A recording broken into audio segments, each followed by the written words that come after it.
Olá, bem-vindo a mais um episódio do podcast do Sindiúpes, Diálogos da Educação. Aqui conosco o professor Carlos Abicalil, mestre em educação, com atuação em movimentos e entidades nacionais e internacionais de luta em defesa dos trabalhadores em educação. É coordenador do NAP, Núcleo de Acompanhamento de Políticas Públicas da Educação da Fundação Perseu Abramo, que contribuiu na formulação de um conjunto de ideias para o Plano de Reconstrução e Transformação do Brasil. Professor, muito obrigado pela sua presença aqui no nosso podcast. É uma alegria estar nessa oportunidade no podcast Diálogos da Educação. Muito interessante esse nome porque é da educação, não é nem na, nem sobre. Importantíssimo. O nome da palestra que o senhor vai fazer lá no Sindiúpes, no Congresso, no 36º Congresso do Sindiúpes, Gestão Democrática e a Participação da Comunidade Escolar na Rotina Funcional da Educação Pública Capixaba. Esse nome grande, como fazer isso acontecer? Bom, primeiro nós temos de entender que a democracia está em disputa em todo canto, inclusive no universo educacional. Por isso acho que é muito chamativo o título que está posto, que aliás é parte da chamada geral do Congresso, né, onde a democracia é o principal ponto a ser abordado, discutido, debatido, atualizado. Nós estamos saindo de um período pós-golpe traumático, pós-golpe institucional, midiático, de um governo profundamente autoritário, que destrata o respeito às pessoas em âmbito nacional, que desafia instituições, que todo o tempo trabalha como a mentira como sendo estratégia de governo, e evidentemente trazer esse tema ao debate educacional diante de um conjunto de tensões que a educação incorpora, em razão de estar inserida numa sociedade de conflito, evidentemente é muito importante. Portanto, esse nome tão extenso vai nos levar a abordar amanhã na mesa temática específica cada um dos termos que estão apontados aí. Inclusive compreender o que é a educação capixaba, porque a educação capixaba não é só a rede estadual de ensino, a educação capixaba não é só a educação básica, a educação capixaba não é apenas rede pública, é rede privada. Então, essas situações todas que são conflitivas e de disputa na sociedade estarão postas, assim como o conteúdo, porque veja que se chamou atenção, isso me chamou atenção no convite, para a prática funcional.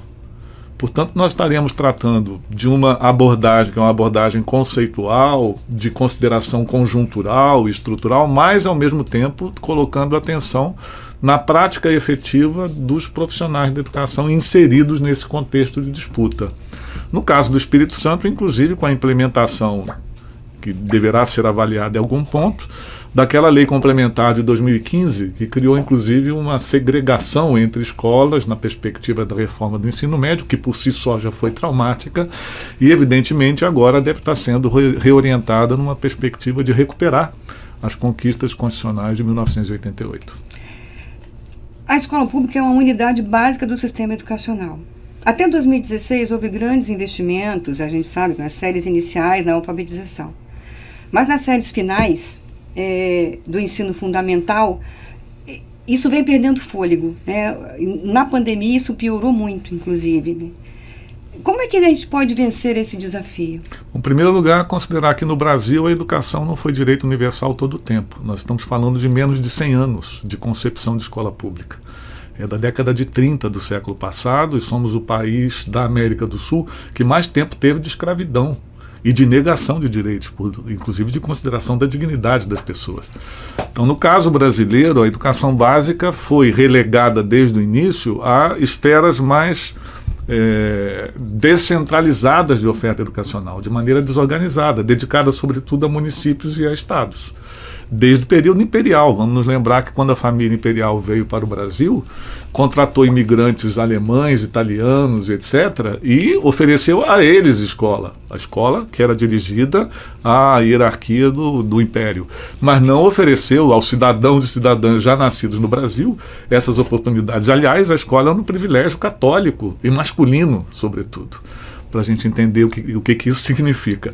Então, ao longo desses 100 anos, foi muita luta popular acadêmica, de movimentos com distintos níveis de informação e organização, para conseguir afirmá-lo como direito. E esse direito veio a ser afirmado na Constituição de 1945, depois veio o golpe, e depois do golpe só em 1988, e só se tornou universal e estendida desde a infância até a conclusão do ensino médio como obrigatória em 2009. Então, para considerar essas situações, a gente tem que primeiro considerar que a história é uma história de descentralização e, portanto, nosso histórico foi de transferir responsabilidades para esferas locais, sem que a isso correspondesse as condições humanas de recursos financeiros, estruturais, acadêmicos, para organizar um sistema robusto. Essa alteração de contexto veio depois dos anos 90, quando conseguimos, depois de muito tempo de disputa, aquela organização do Fundef, que era a repartição de recursos públicos proporcionais ao volume de matrículas, né, entre estados e municípios, com uma pequeníssima participação do governo federal. Depois, com o presidente Lula no Fundeb, que ampliou em muito, a participação federal foi decuplicada no financiamento e se estendeu da creche até a conclusão do ensino médio como escolaridade obrigatória. Nós estamos colhendo o efeito desse movimento que é muito recente. Então, de certo modo, do ponto de vista histórico, normal que as séries iniciais tenham avançado mais, em razão do investimento que foi continuado, pelo menos por uma década. Teve aí o interregno de 2016 para cá drástico, e evidentemente precisa prosseguir para o próximo ciclo, com muito investimento ainda, com qualificação profissional, com debate sobre o que significa ter qualidade, porque eu sou do tempo, viu, Tânia, que tinha que fazer exame de admissão aos 11 anos de idade. A gente tinha o primeiro vestibular aos 11 anos de idade, porque metade de nós não tinha escola. Eu fiz. Já entrei no Zenta. A gente só sai do Zentas quando alguém carregar a gente para o endereço que a gente não controla, não é isso? É.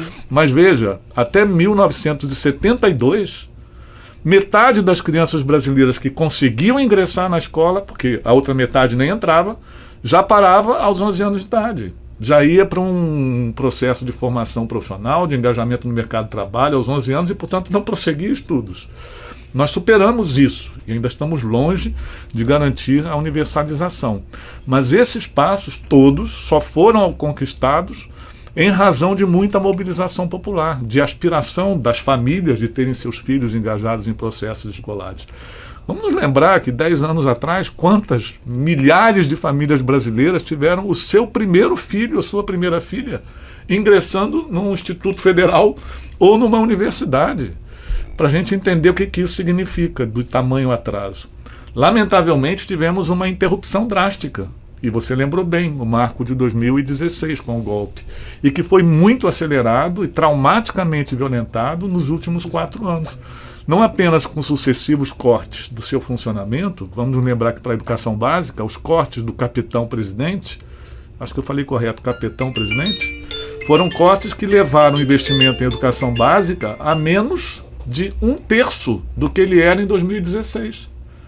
Ora, diante de uma consideração de que você tem mais estudantes, teve que fazer a travessia de uma pandemia, abandonar estados e municípios à sua própria sorte, e ainda em julho desse ano, quebrar a arrecadação do ICMS, que foi o que aconteceu, para reduzir eleitoralmente o preço da energia elétrica e dos combustíveis, que passou a eleição já estão voltando a subir. É só a gente olhar o noticiário.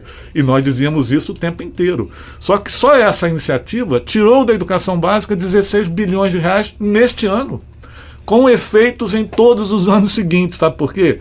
Porque o patamar que o governo federal coloca na educação básica é proporcional à soma da arrecadação de estados e municípios. Entendi. Ou seja, quando se derruba a arrecadação de estados e municípios, o compromisso da União cai. Também cai. Por isso é tão importante o nosso olho, desculpe eu concluir aqui, é parte da conjuntura, nosso olho fundamental nas políticas de transferência de renda, de garantia de emprego formal com carteira assinada e de crescimento real dos salários.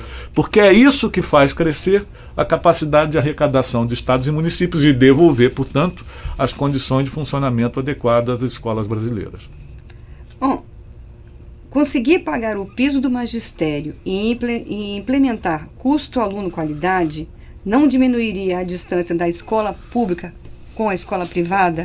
Primeiro que a distância entre escola pública e determinada escola privada, que não são todas, a gente tem muita escola privada muito ruim, muito precária. Não nos esqueçamos disso, é só a gente visitar algumas regiões da cidade que não são aquelas com os sobrenomes que a gente quase nem consegue pronunciar, ou de tradicional ocupação das elites. Nós vamos ver várias escolas privadas no outro patamar. Como vamos conhecer escolas públicas absolutamente qualificadas, que concorrem de igual para igual. Como você fez. As Olimpíadas de Matemática estão demonstrando isso, né? Os concursos internacionais de inovação tecnológica estão demonstrando isso. Os índices internacionais de pesquisa acadêmica e de inovação demonstram isso, que é no setor público que está a ponta. Não é no setor privado, de alta qualidade. O problema é que ainda não consegue ser universal. E nós queremos transformá-lo em universal.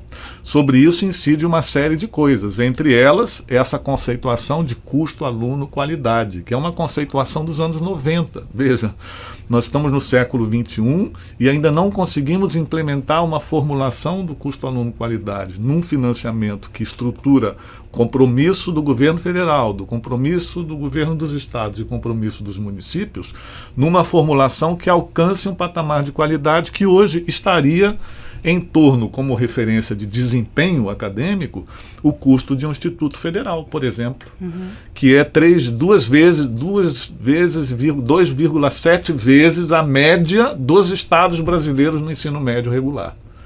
Então nós estamos falando, só para o ensino médio, de 2,5 vezes mais. Mas a gente tem que considerar outras coisas, a renda e a escolaridade das famílias, as condições alimentares e nutricionais. Veja como anteontem me admirei de maneira muito positiva com a expressão do vice-presidente eleito Alckmin ao dizer que a primeira emergência é a criança que está desmaiando de fome no pátio da escola. Olha, nós tínhamos superado isso há anos. Não só porque o Brasil tinha saído do mapa da fome, mas porque a educação fazia o programa de aquisição de alimentos da agricultura familiar e melhorava a vida do entorno inteiro, inclusive a saúde das crianças. Mas todo o entorno era beneficiado por isso.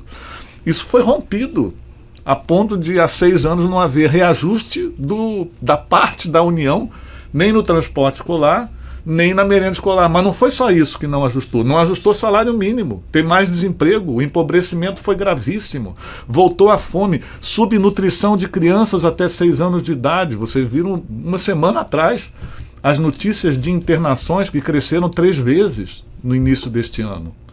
E a pandemia, obviamente. Agora, tem gente que pensava que para a pandemia o melhor remédio, como dizia o ex-ministro Onyx Lorenzoni, que felizmente perdeu a eleição gaúcha, o melhor remédio para a pandemia era todo mundo se contaminar. Então não bastaram os 700 mil mortos e famílias vitimadas. Era tal contaminação de rebanho que eles falam, não, imunidade de rebanho. Olha, que raciocínio é esse? Para esse tipo de raciocínio, a Câmara de Gás é válida para aqueles que não sejam brancos, que não tenham conta bancária, que não tenham crédito, um cartão de crédito Visa Internacional e que não participa das rodas de banquetes. Esse é um raciocínio que não vale num regime democrático, de Estado de Direito, de avanço civilizatório, de reconhecimento de dignidade igual para todos. A conquista do custo-aluno-qualidade, que é um conceito que tem que se transformar em orçamento, significa exatamente colocar essa igual dignidade como referência. E a partir dela, dar todas as condições no entorno da escola, e isso tem a ver com as condições de vida das famílias e das pessoas, para que esse desenvolvimento seja integralizado e essa oportunidade garantida como sendo um direito universal. A reconstrução e transformação do Brasil passa pela escola. O senhor acha que a formação dos professores é uma obrigação deveria ser uma obrigação do governo federal? Em todas as sociedades avançadas e democráticas, é obrigação do Estado. Se é federal, estadual ou municipal, depende de qual é a organização federativa que determinada nação resolveu fazer. No caso brasileiro, a organização federativa concede, inclusive, autonomia para que estados constituam universidades, não sei se é o caso do Espírito Santo, mas há, por exemplo, Bahia tem várias universidades estaduais, São Paulo tem, inclusive, das melhores no ranking internacional, e que são centros de formação, não são do governo federal, mas são centros de formação. Durante os anos 90, por abandono e falta de interiorização das oportunidades educacionais, muitos municípios também constituíram ou fundações ou institutos de formação de professores com seus recursos próprios, e são milhares de professores e professoras brasileiras formadas nessas instituições descentralizadas com muito esforço local. Foi só, e vamos lembrar que logo depois da Constituinte, Fernando Collor de Mello era contra a gratuidade e o direito universal à educação, e na sua sucessão Fernando Henrique Cardoso igualmente, tanto que proibiu por decreto a expansão das universidades e dos Cefetes à época, né, que não eram ainda institutos federais. Nós só viemos a ter a inversão dessa responsabilidade com a ascensão do governo Lula. Aliás, um presidente que não tem título universitário, que não passou pela universidade, que passou pelo exame de admissão, esse a que eu me referi, e não teve oportunidade de continuar os estudos simplesmente por suas condições econômicas e familiares. Mas ainda assim, como diz todo brasileiro, é teimoso, né, e não desiste nunca, ele é um forte exemplo dessa significação. Mas mais do que isso, já dizia Anísio Teixeira, que completou 100 anos no ano passado, aliás, um baiano, né, bem próximo de nós aqui no Espírito Santo, ele dizia que a escola é uma fábrica de democracia, porque é ela que dá a condição dos desiguais terem, num universo comum de convivência, as condições de superar a desigualdade e de se colocarem no patamar comum, para explorarem suas potencialidades, para desenvolverem seus talentos, para exercitar suas curiosidades, para inventar coisas, para responder perguntas, para conflitar opiniões. E esse universo está absolutamente inacabado. Por isso a gente fala de reconstrução, porque nós tivemos uma etapa de construção importantíssima na superação da ditadura, em particular. Como falei, o primeiro ciclo foi entre os anos 40 e 60, o segundo ciclo foi no final dos anos 70, já virando para o fim da ditadura. Enfrentamos os anos 90 um freio de contenção em função do neoliberalismo que estava na nossa vizinhança. Superamos isso por 12 anos com muito esforço coletivo da sociedade, mas com uma firme decisão de governo, e vivemos agora, esse último sexteto, né, numa condição de desmonte. Vamos também notar que os desmontes se dão normalmente em períodos autoritários. E as conquistas democráticas, as conquistas de direitos, de oportunidades, de dignidade, se dão exatamente em períodos democráticos.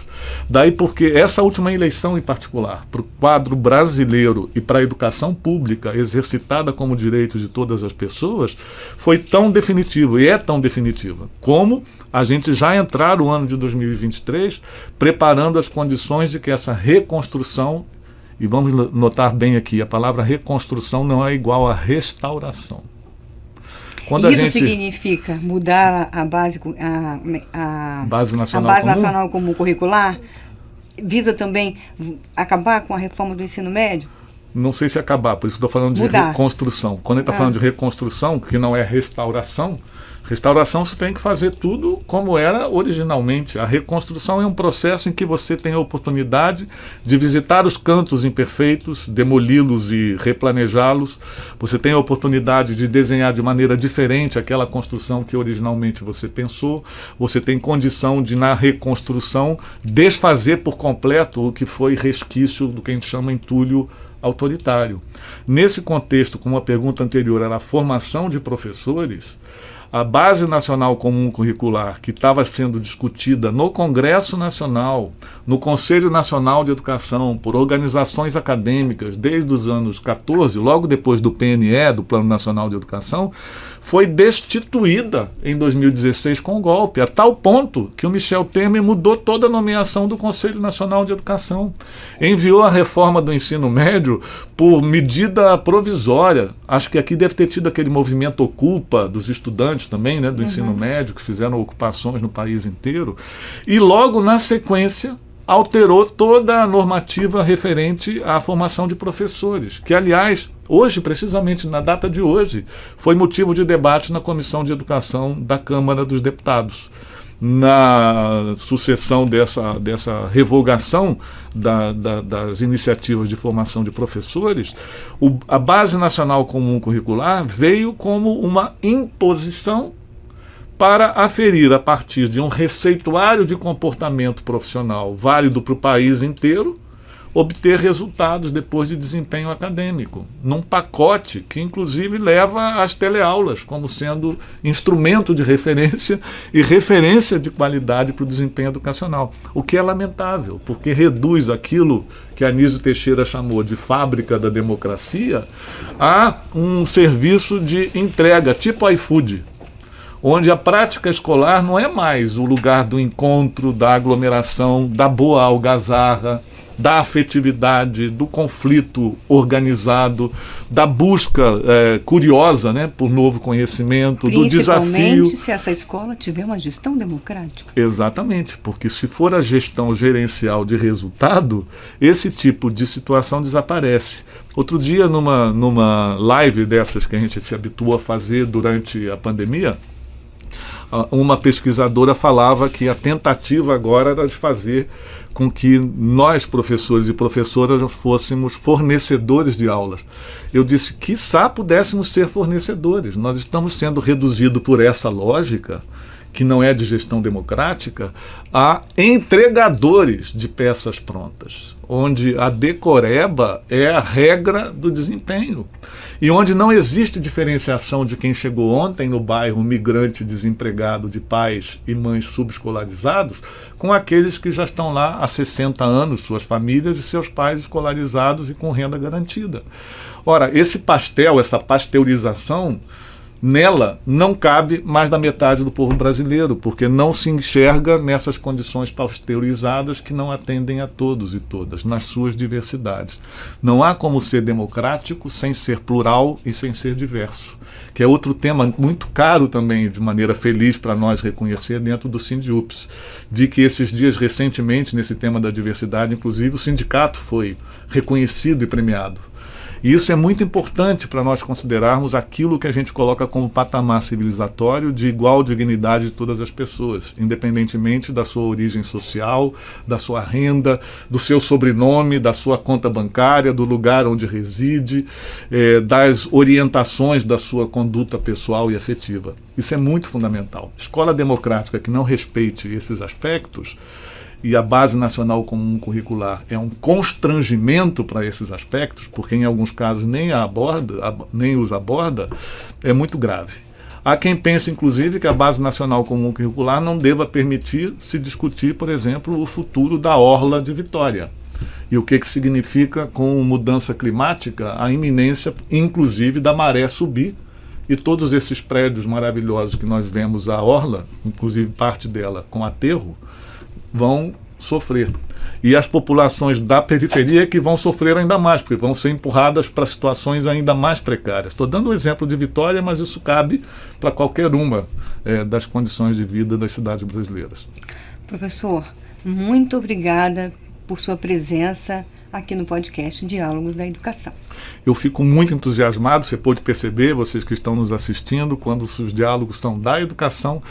E desejo muito que essa contribuição do nosso congresso, realizado agora, presencialmente, no SINDIUPS, seja uma peça valiosa para tudo aquilo que nós queremos desejar de bom a partir de 2023, com uma reconstrução em que todos nós nos sintamos representados e participantes da obra que seguramente será bonita, cheia de leveza, de beleza e amorosidade que o povo brasileiro quer, deseja e faz.